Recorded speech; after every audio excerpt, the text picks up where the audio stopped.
Good morning friends, હું સુમિત પરમાર આપ સર્વે વિદ્યાર્થી મિત્રો, વાલી મિત્રો, શિક્ષક મિત્રો તેમજ સ્પર્ધાત્મક પરીક્ષામાં અભ્યાસ કરતા વિદ્યાર્થીઓ, હું આપ સર્વેનું શ્રી જીવન પ્રજ્ઞા વિદ્યાલય માધ્યમિક શાળામાં યુટ્યુબના મંચથી આપ સૌનું હાર્દિક સ્વાગત કરું છું।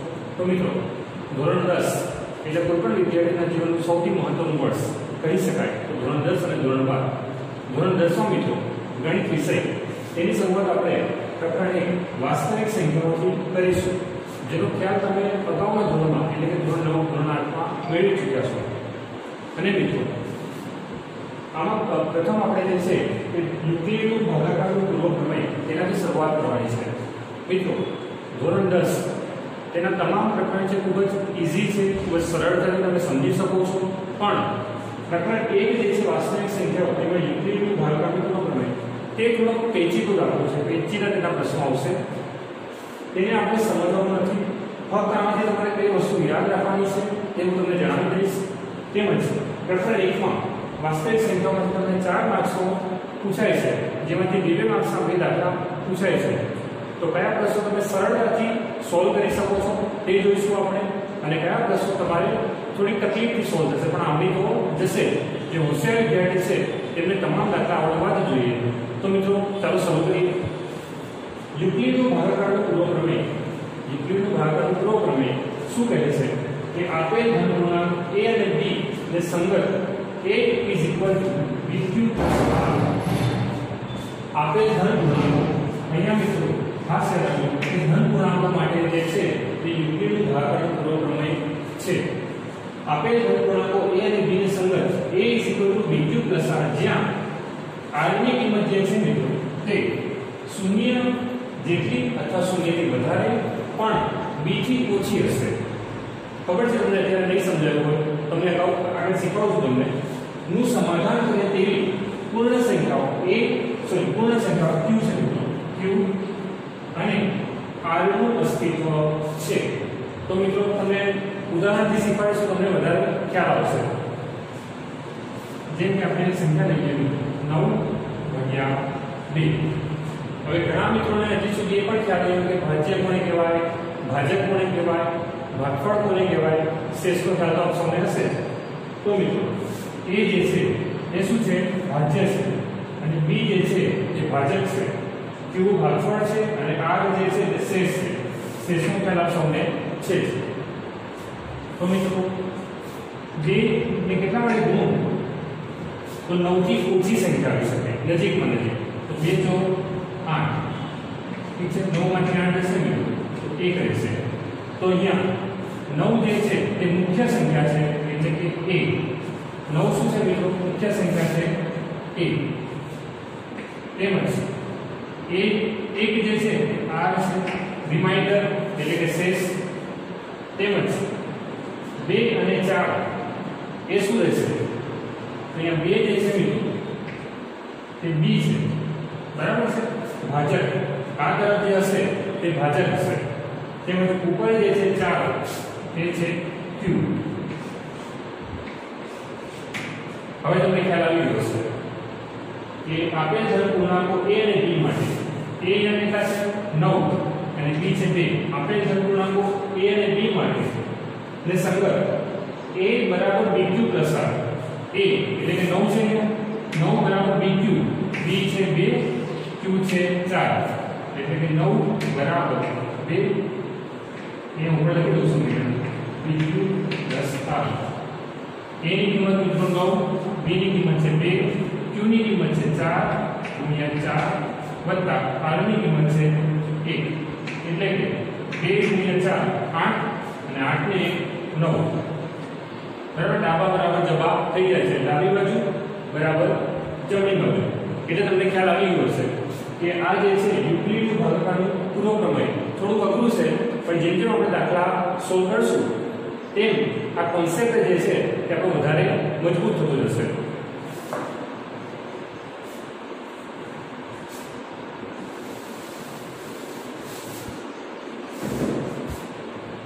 ઘણા મિત્રોને હજી પણ કન્ફ્યુઝનમાં હશે, તો આપણે તેમના કન્ફ્યુઝનને દૂર કરવા માટે હજી એક દાખલો લઈ લઈએ। 10/2 2 × 5 શું મળે છે કિંમત મિત્રો? 0. બરાબર છે? 0. અહીંયા 10 બરાબર શું થશે? a બરાબર 10, b બરાબર 2, બરાબર, q બરાબર 5, r બરાબર 1. હવે a is equal to bq plus r સાબિત થાય છે. આ ચકાસણી મિત્રો તમારે જાતે કરવાની છે, પણ અહીંયા એ પણ લખ્યું છે r ની જે કિંમત છે મિત્રો, રિમાઇન્ડર r જે હશે r તેની કિંમત કેટલી હશે? તો તેની કિંમત 0 થી વધારે હશે. 0 અથવા 0 થી વધારે. અહીંયા જોઈ શકો છો 0 હોઈ શકે, તે ઋણ નહીં હોય. શેષ ક્યારેય ઋણ હશે નહીં. તે કાં તો 0 હશે કાં તો 0 થી વધારે હશે. પણ તેની પણ એક મર્યાદા છે કે વધારે તો કેટલો વધારે? તો વધારે તે b થી વધશે નહીં. અહીંયા જોવો છો તમે, b થી નાનો હશે. 0 થી વધારે અને b થી નાનો. અહીંયા જો તમે 0 છે, બરાબર. અગાઉના દાખલામાં આપણે શેષ કેટલી મળી હતી? અગાઉની આપણે જોયો 1. 1 ની કિંમત જે છે 0 થી વધારે છે, પણ b એટલે કે 2 થી કેવા છે? ઓછા છે. અહીંયા કઈ પણ સંખ્યા હોઈ શકે, પણ આ નિયમ જે છે આ તમારે યાદ રાખવાનો છે. બરાબર? ઠીક છે. હવે ખ્યાલ આવી જશે આપણે.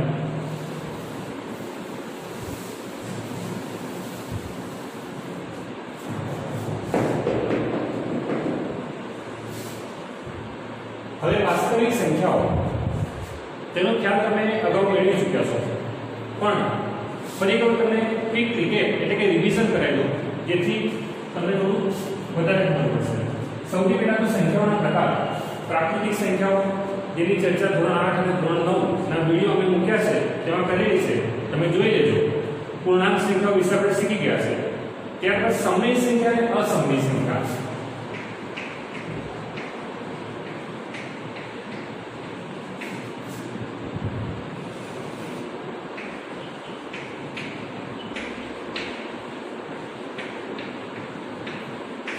આ બંને સંખ્યાઓ જે છે સમય સંખ્યા છે અને બીજી એક છે અસમય સંખ્યા. તે આપણે શીખીશું. અને બંનેનો જે સરવાળો કરીએ, જે સંખ્યા સમય છે અને અસમય છે, બંનેને જોડીએ આપણે તો જે પરિણામ મળે છે તે એટલે વાસ્તવિક સંખ્યાઓ. બરાબર છે? સમય સંખ્યા અને અસમય સંખ્યા બંનેનો સમાવેશ કરતી સંખ્યાને વાસ્તવિક સંખ્યા, રિયલ નંબર્સ કહે છે.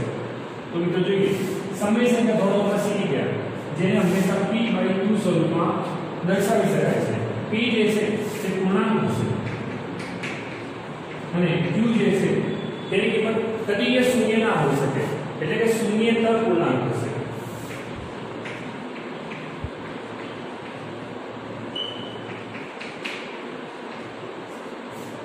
p/q સ્વરૂપમાં દર્શાવી શકાય તેવી તમામ સંખ્યાઓને સમય સંખ્યા કહીએ છે. તેમજ અસમય સંખ્યા, તેની પણ ચર્ચા કરીશું આપણે. સમય સંખ્યા જે છે મિત્રો, તેની દશાંશ અભિવ્યક્તિ જે છે, સમય સંખ્યાની દશાંશ અભિવ્યક્તિ.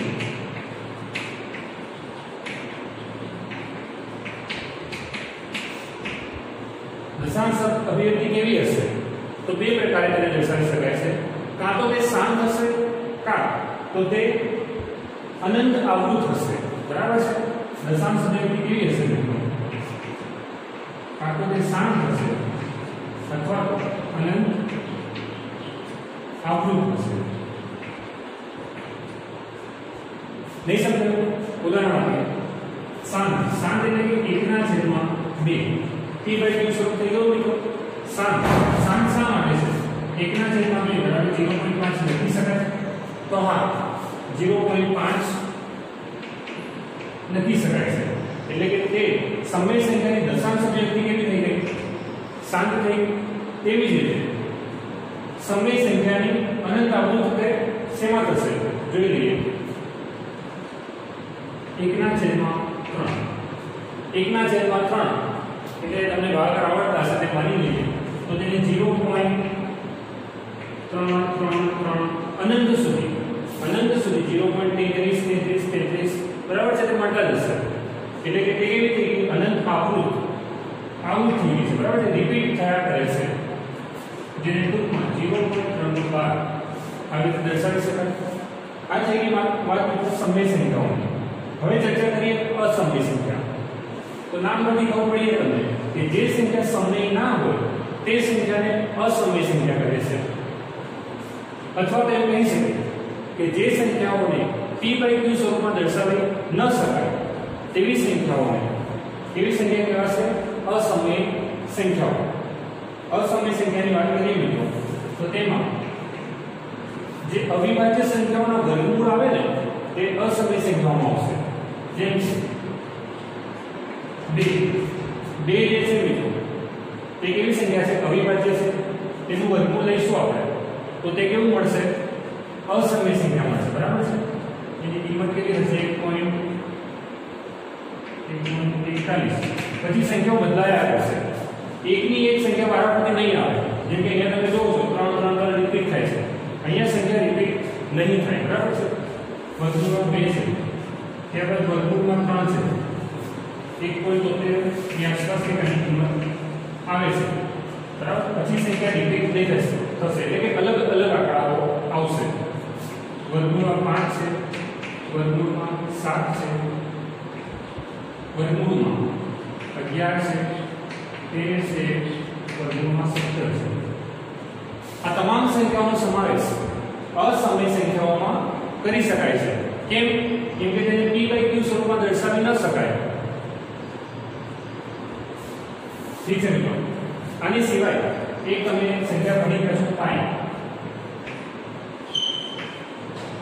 પાઈ બરાબર છે પાઈ જે છે તે પણ અસમય સંખ્યા છે હવે તમે ઘણા મિત્રોએ વિચારશે કે પાઈની કિંમત તો સર 22/7 લઈએ છે અને આ તો p/q સ્વરૂપ થઈ ગયું તો આપણે શા માટે પાઈને અસમય સંખ્યા કહીએ છીએ તો મિત્રો પાઈનું આસન્ન મૂલ્ય 22/7 છે આસન્ન મૂલ્ય એટલે કે આશરે મૂલ્ય છે તે એક્ઝેક્ટ નથી બરાબર એટલે પાઈ જે છે તેની ખરેખર કિંમત 3.14 15 પછી આંકડાઓ બદલાતા જશે રિપીટ નહીં થાય ઠીક છે આ થઈ ગયું તમારે અસમય સંખ્યાઓ તેમજ સમય સંખ્યા અને અસમય સંખ્યા બંનેને ભેગી કરવાથી જે સંખ્યાઓ મળે છે તેને વાસ્તવિક સંખ્યાઓ કહે છે જે આપણું પ્રકરણ પણ છે તો ઠીક છે આટલું લખી લો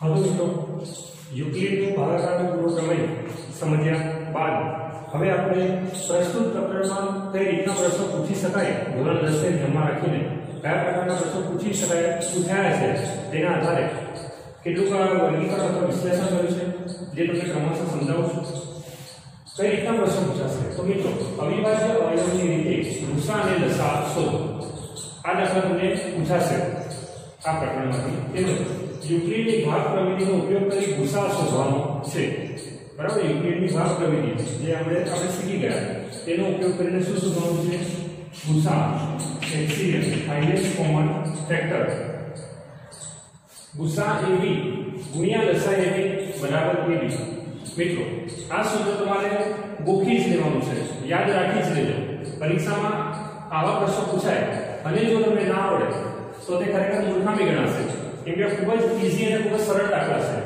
ગુસા AB ગુણ્યા લસા AB બરાબર AB અહીંયા A અને B જે છે તો કોઈ સંખ્યા આપી હશે પૂર્ણાંક આપ્યા છે તેના આધારે તમારે દાખલો ગણવાનું રહેશે આ તમને આવડવું જોઈએ જે તમને શીખવાડી શકાય તમને એક ઉદાહરણથી શીખવાડી પણ દઉં ચલો આપણે બે સંખ્યા છે 4 અને 6 બરાબર ને 4 અને 6 બંનેનો ગુસા શોધી આપણે ગુસા એટલે કે ગુરુત્તમ સામાન્ય અવયવ ગુરુત્તમ નામ પરથી પૂછવાય નહીં જો ગુસા ગુરુત્તમ છે પણ જે જવાબ મળશે તે નાનો મળશે જ્યારે લસા જે છે તે લઘુત્તમ છે પણ જે પરિણામ મળશે તે કેવું મળશે મોટું મળશે એકબીજાથી વિરુદ્ધ છે યાદ રાખી શકો તમે 4 અને 6 ના અવયવ પાડો મિત્રો 4 6 2 નું 4 થશે 2 તરી 6 થશે સામાન્ય શું છે 2 તો બંનેનો ગુસા શું થશે 2 લસા એનો લસાઅ મિત્રો 4 અને 6 તો મોટી સંખ્યા 6 છે તેનો ઘડિયો બોલો 6 × 6 4 ના ઘડિયામાં આવે છે તો ના 6 × 12 12 એ 4 ના ઘડિયામાં આવે છે એટલે કે 12 જે છે તે બંનેનો લસાઅ હશે લસાઅ કહેવાય છે લઘુત્તમ પણ હશે કેવો મોટો હશે ગુરુત્તમ સામાન્ય હોય ગુસા તો પરિણામ નાનું મળશે ઠીક છે આપણને આવે છે હવે ગુસા ગુણ્યા લસાઅ વચ્ચે શેની નિશાની છે ગુણ્યા આ બંનેનો ગુણાકાર કરો તો શું મળશે 12 × 2 24 મળ્યા મિત્રો બરાબર AB A બરાબર 4 B બરાબર 6 4 × 6 પરિણામ કેટલા મળ્યા 4 × 24 બરાબર આ નિયમનો ઉપયોગ કરીને આપણે દાખલા સોલ્વ કરવાના છે ઠીક છે ત્યાર પછી આગળ જઈએ ચોથી રીતના દાખલા કે જો p અવિભાજ્ય હોય અને જો p અવિભાજ્ય હોય અને એનો વર્ગ એ p વડે વિભાજ્ય હોય તો એ પણ p વડે વિભાજ્ય છે નહીં ખબર પડી નહીં સમજાય સરસ હવે સમજીએ p અવિભાજ્ય કોઈ પણ એક સંખ્યા લો જે અવિભાજ્ય છે આપણે લઈએ 3 બરાબર અને p લઈએ આપણે p બરાબર 3 અને એનો વર્ગ એ p વડે વિભાજ્ય છે કોઈ એક સંખ્યા છે એનો વર્ગ એ p વડે વિભાજ્ય છે આપણે કોઈ સંખ્યા લઈ લઈએ p વડે વિભાજ્ય એનો વર્ગ 9 નો વર્ગ 81 થાય છે 81 લઈએ એનો વર્ગ બરાબર 81 હવે મિત્રો 81 જે છે તે 3 વડે વિભાજ્ય છે 81 ને 3 વડે ભાગશો પરિણામ 27 મળશે આગળ વાંચીએ તો એ પણ p વડે વિભાજ્ય છે એનો વર્ગ 81 છે એની કિંમત કેટલી મળશે મિત્રો એની કિંમત મળશે 9 બરાબર તો 9 પણ p એટલે 9 3 વડે વિભાજ્ય છે તો હા 9 ભાગ્યા 3 કરશો તો 3 તમને જવાબ મળશે ઠીક છે આ રીતે દાખલા તમારે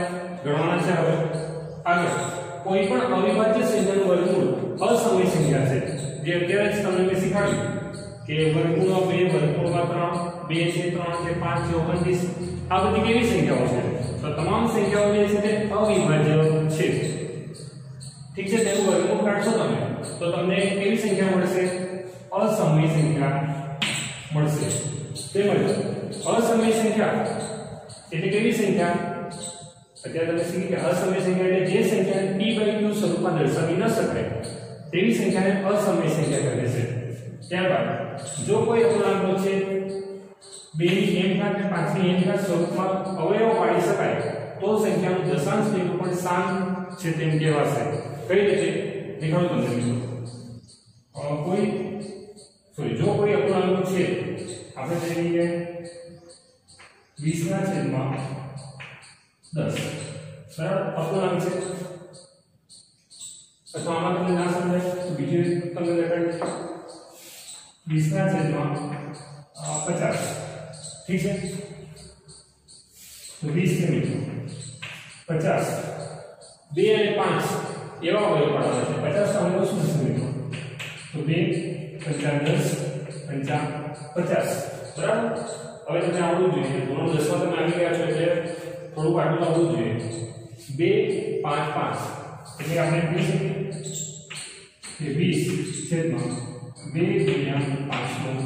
વર્ગ લખાશે ઠીક છે હવે 20/5 આ તો તમે સમજી ગયા માટે દેખાડ્યું છે કે 2 ની 1 ઘાત અને 5 ની 2 ઘાત 2 ની m ઘાત 5 ની n ઘાત m ની કિંમત મળશે 1 n ની કિંમત મળશે 2 બાકી તમને આ તો ખબર છે 20/50 એટલે 0 0 મળે 2/5 બરાબર આવું કરે છે તે 2 વડે જોશો તમે તો 4/10 થશે એટલે પરિણામ મળશે 0.4/10 0.4 બરાબર આ ફક્ત સમજૂતી છે દાખલા હવે આપણે શીખીશું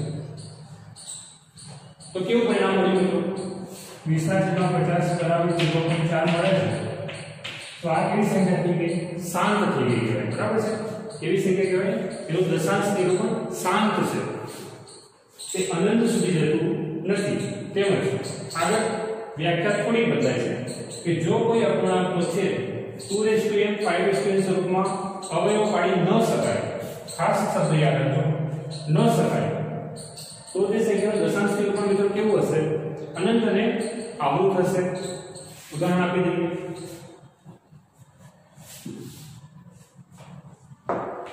જેમ કે આપણે હવે જોઈએ 1/3 અહીંયા 2 પણ નથી આવતો કે 5 પણ નથી આવતો કોઈ સંખ્યામાં 5 આવશે પણ 2 નહીં આવે એટલે ટૂંકમાં 2 અથવા 5 સ્વરૂપમાં દર્શાવી ન શકાય તો તે સંખ્યા કેવી કહેવાશે મિત્રો અનંત આવૃત 0.333 જતા જશે અનંત સુધી કેવા થશે આવૃત થશે બરાબર તેમજ જો અનંત અને અનાવૃત થાય તો શું કહેવાશે અનંત અને અનાવૃત થાય છે જેમ કે આપણે લઈએ 3.14 15 બરાબર સંખ્યાઓ આવતી રહેશે બદલાતી રહેશે તો તે સંખ્યાઓને કહેવાશે અનંત અને અનાવૃત આવૃત થશે નહીં અને આવી સંખ્યા કહેવાશે અસમય સંખ્યા અનંત અનાવૃત